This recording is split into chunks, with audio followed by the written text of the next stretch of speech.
The Bold and the Beautiful, Liam Spencer's final act, a hero's exit in the making. Liam Spencer stands at the edge of his fate, and The Bold and the Beautiful is closer than ever to delivering one of the most emotionally charged and tragic story arcs in its recent history. A character whose journey has spanned years of love, betrayal, redemption, and loss may now be staring down his final chapter. The recent revelation of an inoperable brain tumor has pushed Liam into uncharted emotional territory. Unlike the familiar romantic entanglements and corporate feuds, this is a fight he cannot win, not with charm, not with strategy, not with love. It's a fight against time, against the inevitable.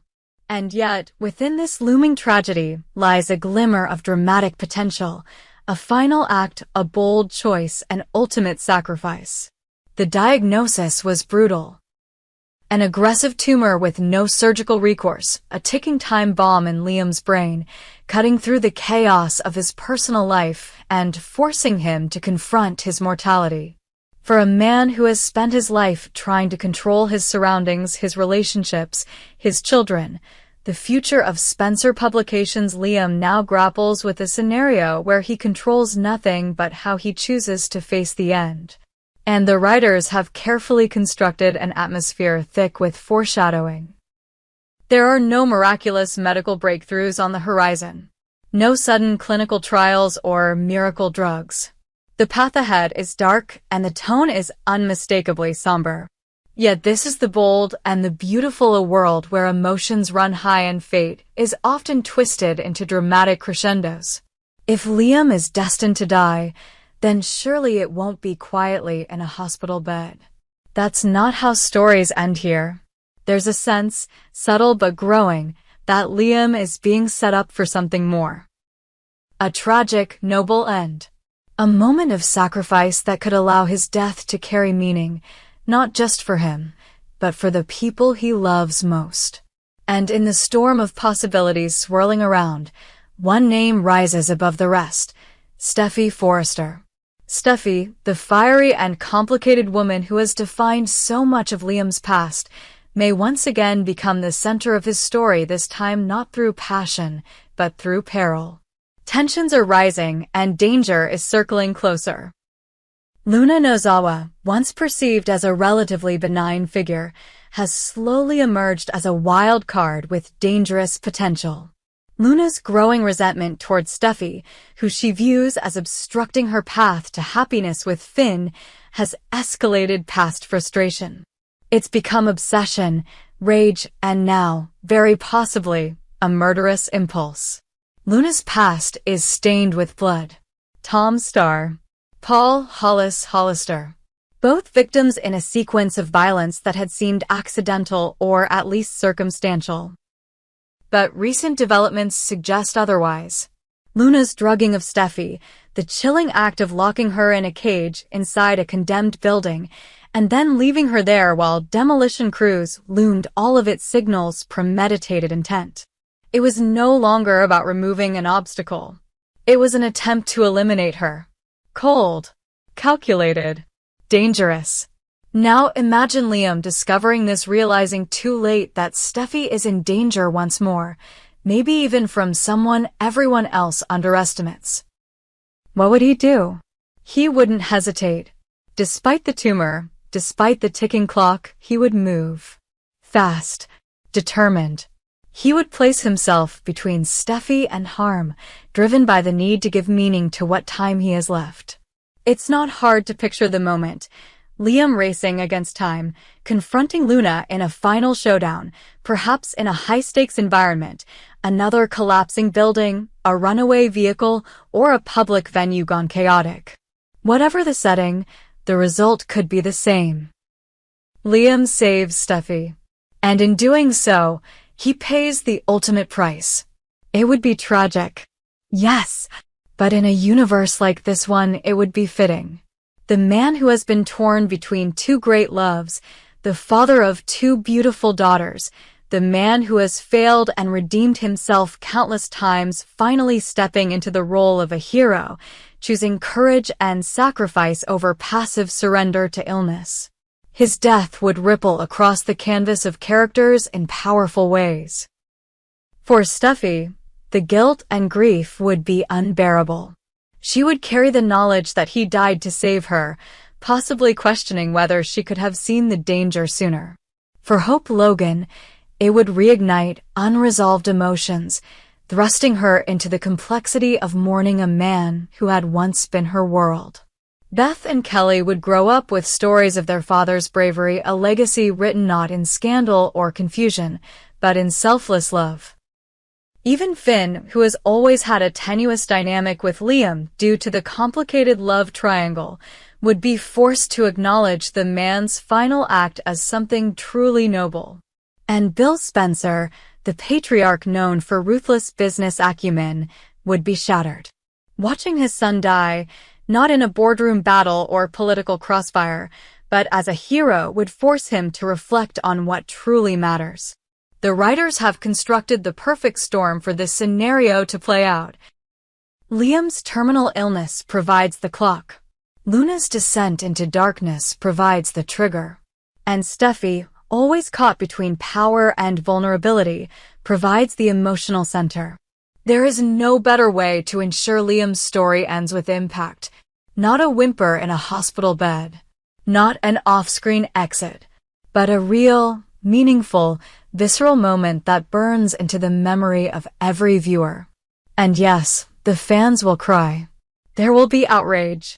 There will be petitions and disbelief. But the story will resonate because it offers resolution. It completes a character arc that has long needed clarity. Liam has stumbled through love triangles, moral failings, indecision, and regret. He has been both villain and victim, but in his final hours, he can be something else, a man who finally knew what he had to do, and did it without hesitation. Is it possible the writers will pull back? Could they find a way to save him last minute? Perhaps. It's daytime drama, after all. But doing so might undercut the gravity of the story already in motion. A miracle cure would feel cheap after the emotional weight already invested in his decline. Instead, letting Liam exit on his own terms, in a blaze of tragic, redemptive glory, would leave a permanent mark on the show's legacy. There's also the practical element, shaking up the canvas. The bold and the beautiful has always thrived on transformation, and losing a major character like Liam opens up narrative pathways for nearly every other central figure. Steffi becomes a grieving widow, perhaps finding strength or falling apart. Hope must redefine her role as a single mother without Liam. Bill Spencer could spiral or soften, depending on how he processes the loss. And Luna, if exposed, becomes the show's new villain, forever branded by the act that led to Liam's death. So as the days on Liam's clock continue to tick away, the viewers are left watching, waiting, hoping. Not for a cure, but for a conclusion that justifies the journey. And if that journey ends with Liam Spencer laying down his life to save the woman he once loved, then perhaps it's not a sad ending at all, but a bold, beautiful one. Daphne Rose didn't just walk into Forrester Creations, she arrived with a mission, sculpted like a goddess and armed with a plan. Tear apart the growing bond between Carter Walton and Hope Logan. Her entrance was calculated, and her confidence unmatched. She believed she could seduce, manipulate, or outwit her way into the spotlight and into Carter's life.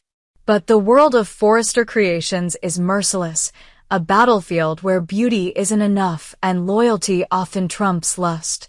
And now, Daphne the schemer, the seductress, finds herself isolated, humiliated, and dangerously close to emotional collapse. Her plans have unraveled. Her allure has faltered. And the men she tried to capture barely notice her anymore. It all began with Carter. Daphne identified him as the key to her mission and her validation. He was everything she thought she wanted: powerful, principled, devastatingly attractive, and most importantly entangled with Hope Logan.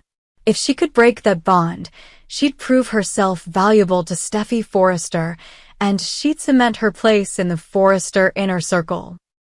She didn't just flirt, she strategized.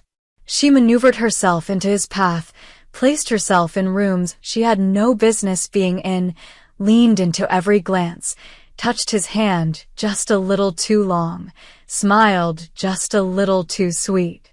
But Carter didn't bite. For weeks, Daphne upped the ante. Her tactics grew bolder. She dropped subtlety and embraced provocation. She made herself available, suggestive, ready. But Carter didn't budge. His devotion to hope was not just a passing infatuation, it was absolute.